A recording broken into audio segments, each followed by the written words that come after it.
Unforgiven is one of Clint Eastwood's greatest westerns, so let's take a look at 20 things you didn't know about the movie, including the original version that you never got to see, how the cast almost looked completely different, and its official remake that you've probably never even heard of. So Unforgiven started out as an original screenplay titled The William Munny Killings, and it was written by an up-and-coming screenwriter called David Webb Peoples, who was apparently inspired to write the script upon reading the 1975 Western novel The Shootist, which was later adapted into a film starring John Wayne, in which he plays an aging gunslinger forced to confront his past, while reckoning with the influence he has on a younger man fascinated by his violent reputation. Peoples also took a lot of inspiration from Taxi Driver, especially in regards to its grounded approach to violence and death. However, once he finished the script for Unforgiven in 1976, it was not immediately picked up. Instead, his big break came when he was hired by Ridley Scott to rework the script for Blade Runner, before going on to co-write other films such as Ladyhawke and Leviathan. So sometime later, the script for Unforgiven was eventually optioned to be made into a film by the famous director Francis Ford Coppala, best known for The Godfather and Apocalypse Now. And upon acquiring the script, the director approached actor John Malkovich about playing the role of William Munny. But Coppala was ultimately unable to raise the money required to develop the project, which in hindsight proved to be a blessing for Malkovich, who said, "I would have been a total failure. Who would have wanted to see that? I wouldn't."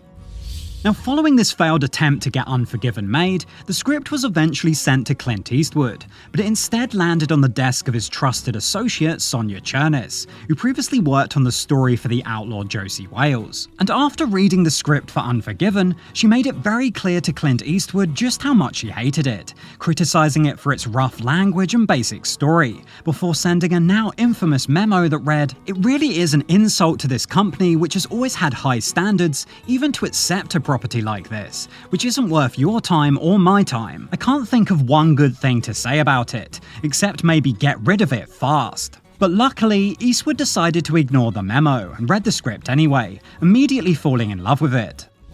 So after acquiring the script for Unforgiven in the early 80s, Eastwood was keen to get the movie made, but he ultimately decided to put the script away in a drawer for the future, and focus on other movies instead. And apparently, the reason for this was that although the script described the character of William Munny as a man in his late 30s, Clint Eastwood felt that the story would make a lot more sense if the character was older. So he decided to wait until he was in his 60s before tackling the role. And in the meantime, he directed and starred in other popular westerns such as the outlaw Josie Wales and Pale Rider, as well as numerous other movies. But the whole time, he knew that he had Unforgiven in his back pocket, saying, "It was kind of a little plum I was savouring. It's like you have something good on your plate, and you're saying, I'll eat this last." So it took until 1992 before Clint Eastwood finally decided to direct Unforgiven, returning to the genre that made him a star, following a series of box office disappointments, including The Rookie and Pink Cadillac. Now, ever since Clint Eastwood first read the script for Unforgiven, he'd always been quietly confident that the movie was going to be something special, and wanted a cast that would reflect that. So rather than going for reliable, lesser-known character actors like he'd done for most of his previous westerns, Eastwood instead went for big-name stars straight off the bat. So for the role of English Bob, Eastwood initially reached out to Jeremy Irons, but he turned him down. So he called Richard Harris to offer him the role instead, who just happened to be watching High Plains Drifter when Eastwood called, leading him to believe that it was a prank. But when Harris realized that it was genuine, he immediately said yes, later believing it to be fate. Meanwhile, around the same time, Morgan Freeman was filming Robin Hood, Prince of Thieves with Kevin Costner, who told him that there was a part in Unforgiven that he felt Freeman would be perfect for. So the actor reached out directly to Clint Eastwood about playing the character of Ned Logan, which Eastwood apparently felt was such a great fit that he didn't even consider anyone else. Likewise, actor Saul Rubinek also heard about Unforgiven while filming a romantic comedy called Man Trouble with Jack Nicholson, who apparently advised his co-star to make an extra effort to ensure his audition tape looked professional, which ended up being the thing that helped it stand out when Clint Eastwood eventually picked him. Now, for the Schofield Kid, Eastwood did consider Sam Rockwell, but eventually opted for the relatively unknown TV actor James Woolvett,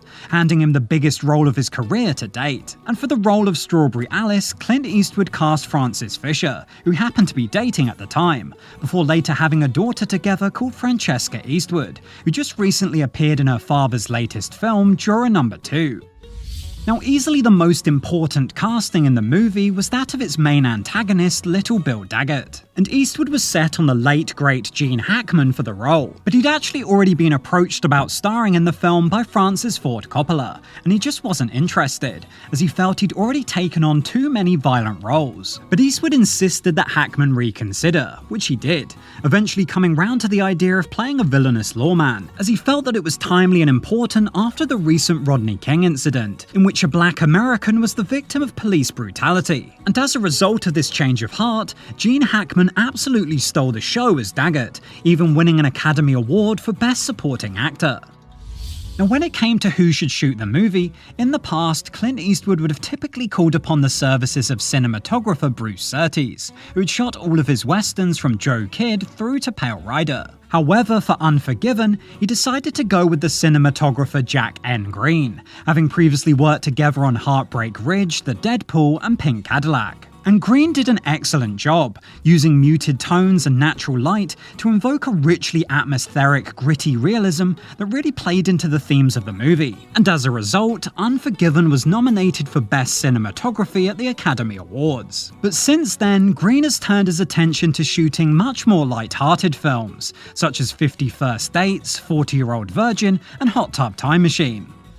Now, as for the score, Clint Eastwood hired composer Lenny Nyhorse, who'd met while serving in the US Army in the 1950s. And although he was only a jazz musician at the time, he later worked as a composer on Pale Rider, and an orchestrator on other westerns such as Chato's Land and Bring Me the Head of Alfredo Garcia. So Eastwood felt that he would be a perfect choice for Unforgiven, and their working relationship was so good that Nyhorse actually allowed Eastwood to compose the main theme himself, laying the foundation for them to work together again on numerous other movies, including Mystic River, $1 Million Baby, and Gran Torino. So despite Unforgiven being one of the most famous American westerns of all time, it was actually shot entirely in Canada, even though that was never originally the plan. And this was apparently all because of its cinematographer Jack N. Green, who while working on other films in Canada, was asked by an official from their filmmaking union why Clint Eastwood had never once shot a movie in the country. So Green explained that whenever Clint Eastwood makes a film, he always uses the same loyal crew behind the scenes, which wouldn't be possible in Canada, as shooting in a foreign country usually requires the director to hire locals. So after hearing this, the Canadian Union offered Eastwood a deal, in which they would waive the normal work rules and allow him to use his own crew members, as long as they had already worked with him on at least 5 movies, which all of his team had. As a result, Unforgiven was ultimately filmed in Alberta, Canada, 60 miles away from the nearest city, providing the film with picturesque sweeping prairies and untouched landscapes that really added to the visual identity of the movie. Another advantage of shooting in Canada was that there was plenty of room for the fictional town of Big Whiskey. And just like with High Plains Drifter, Clint Eastwood insisted on building a full-scale western town, complete with no false fronts and totally authentic interiors, which all in all ended up taking 32 days to construct. So given how much effort Clint Eastwood was putting into making Unforgiven feel like an authentic western, he decided to go one step further by banning all motorized vehicles on set. And the main reason for this was to avoid any anachronistic tire tracks making it into the final film. But Eastwood also believed it would be a good way of psychologically locking his cast and crew into the time period, actively encouraging them to use horses and wagons instead of cars. So one big disadvantage of shooting in Alberta is that it was an area prone to unpredictable weather, especially rain and flash flooding. But ironically, Unforgiven was filming during a rare dry period, meaning that Clint Eastwood was forced to fake the dramatic rainstorm that features at the climax of the movie. There was also an unexpected snowstorm that hit the area towards the end of the shoot, which Eastwood smartly decided to make the most of, featuring the snowfall in the scene where Munny's recovering from his wounds. So once Clint Eastwood finally finished the film, he felt compelled to dedicate it to Sergio and Don. This of course referred to the famous directors Sergio Leone and Don Siegel, with the latter having passed away just months before production started on Unforgiven. And the reason Eastwood felt the need to pay tribute to them in this way was because he viewed them as his biggest filmmaking mentors, who between them provided him with his most iconic roles as the Man with No Name and Dirty Harry. It also proved fitting in that Unforgiven was the first movie that Clint Eastwood had directed that was universally regarded as a masterpiece, cementing his reputation as a director who was now just as talented as the pair that he learned his craft from. Now, once Unforgiven was complete, the finished film was presented 4 days ahead of schedule to Warner Brothers, who were delighted with how the movie had turned out. But apparently, there were discussions internally between executives about the idea of slightly trimming its runtime. However, the problem was that nobody had the nerve to broach the topic to Eastwood, out of fear of how he might react. So in the end, Unforgiven remained uncut, with a runtime of 2 hours and 11 minutes. So as much as Clint Eastwood loved the original script for Unforgiven, he'd never actually got a chance to meet its writer David Webb Peoples. So Eastwood decided to invite the screenwriter to the studio to watch the final film, and when he arrived, he made the decision to sit away from Eastwood during the screening, so that the director couldn't see his face, as he was genuinely worried about how his script had been adapted. But upon watching the film, he realised that he need not have worried, as he was amazed with what Eastwood had done with the script, saying, "Without changing a word, Clint made the script tougher, more uncompromising, without slickness, and the heart was still in it. If there was ever a picture that belonged to its director, it's Clint Eastwood's Unforgiven."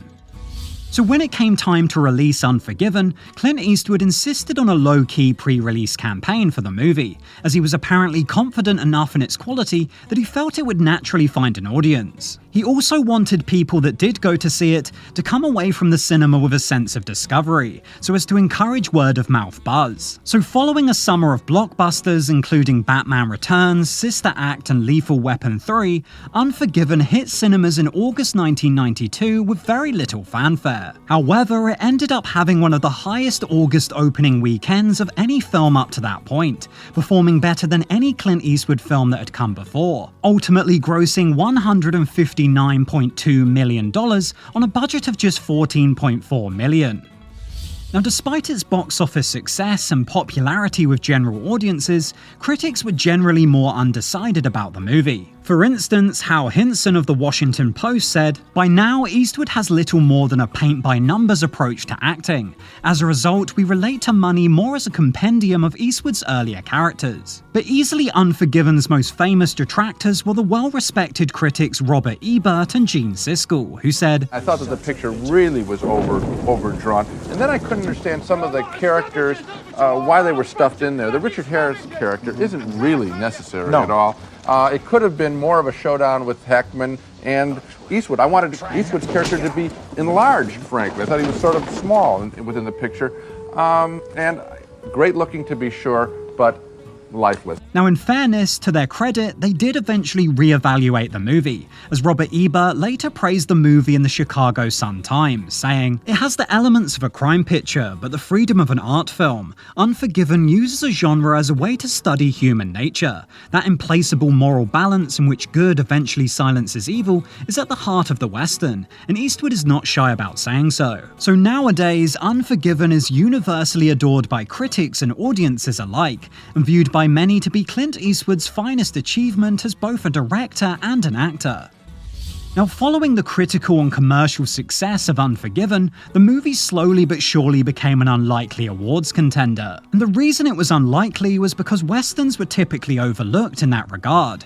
And despite his long, memorable career in cinema, Clint Eastwood had never so much as been nominated for an Oscar, leading him to believe that he would never win one. But that all changed with Unforgiven, as it was nominated in 9 categories at the 65th Academy Awards, winning Oscars for Best Picture, Director, Supporting Actor, and Film Editing. So not only was Unforgiven the first Clint Eastwood movie to win an Oscar, but it was also the third Western in history to ever win Best Picture, alongside Cimarron and Dances with Wolves. So over 20 years after the release of Unforgiven, the iconic western got an unexpected Japanese-language remake starring Ken Watanabe, which essentially transported the plot into a samurai movie set in post-feudal Japan. Yet despite this, the movie manages to retain the tone and moral complexity of the original, while hitting most of the same story beats, and at times even recreating shots from Unforgiven. So the movie went down really well with critics and audiences alike, boasting beautiful cinematography and excellent performances. It also proved to be a fitting full-circle moment, in that Clint Eastwood would never have risen to stardom in the western genre if not for his breakout role in A Fistful of Dollars, which was famously an unofficial remake of a Japanese samurai movie called Yojimbo. So given all the themes of aging and redemption that Unforgiven explores, many naturally assume that the movie was intended to be Clint Eastwood's final western. But that wasn't necessarily the case, because at no point during its production did Eastwood consciously view the film as his farewell to the genre, although, on reflection, he conceded that if he were to try and make another western, it would likely end up being either a rehash of previous plotlines or an imitation of someone else's work, leading him to say that if there is going to be a last one, this is a perfect one. So outside of his 2021 neo-western Cry Macho, Clint Eastwood has never properly returned to the western genre, despite continuing to act and direct well into his 90s. But this restraint has only made Unforgiven feel all the more significant, as Eastwood managed to leave the genre on an all-time high, ultimately respecting the fact that Unforgiven was the perfect conclusion to his legendary career in a genre that he'll forever be the face of. But let me know below, do you think he should have made another western, or was Unforgiven really the perfect ending? And if you made it this far, thank you so much for watching, and it would be massively appreciated if you could leave the video a like. Also, if you're a fan of Clint Eastwood, you might want to check out this video right here.